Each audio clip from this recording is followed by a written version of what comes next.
First of all, looking in my Sketchup folder, you can see that I've been working on stuff for a while, and because I'm using a new date code each time, I can tell what I did first and then where I was working. It's an early version of cubes, and these are projects I've done recently.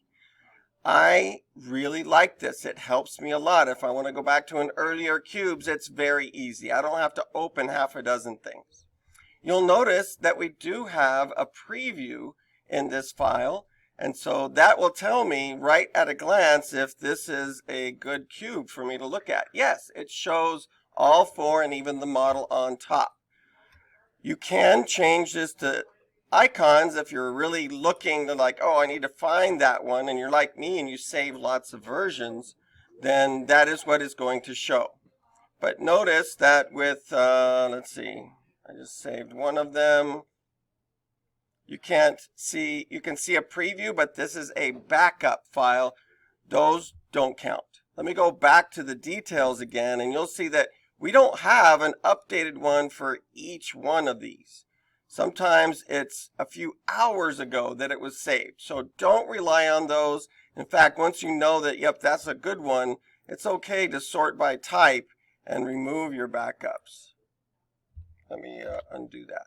So I sorted, all the backups are together, and I've simplified things quite a bit right there. So how do you get it to show a good preview? Well, you just save the file with it looking in that particular direction. So let me try and open one of these, and you will, well, notice right here it says Adobe Dimension.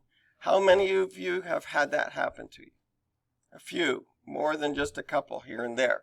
I'm not sure exactly why it thinks it's in charge of these files, but if you do try to open it, you're going to get this. And it takes a long time.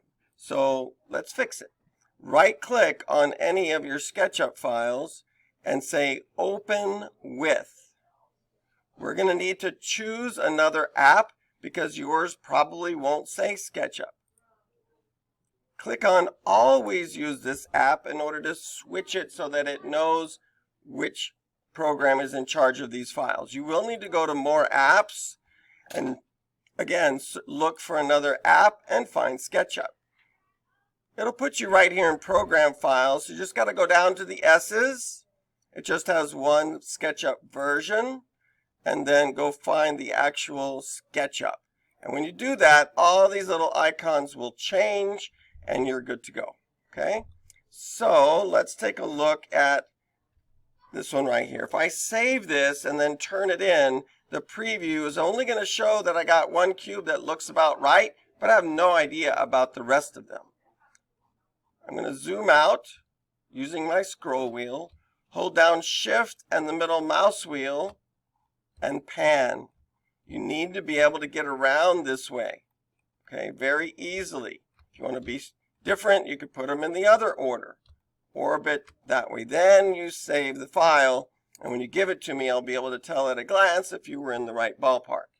I will spot check and measure a couple of these, 15 feet, 15 feet.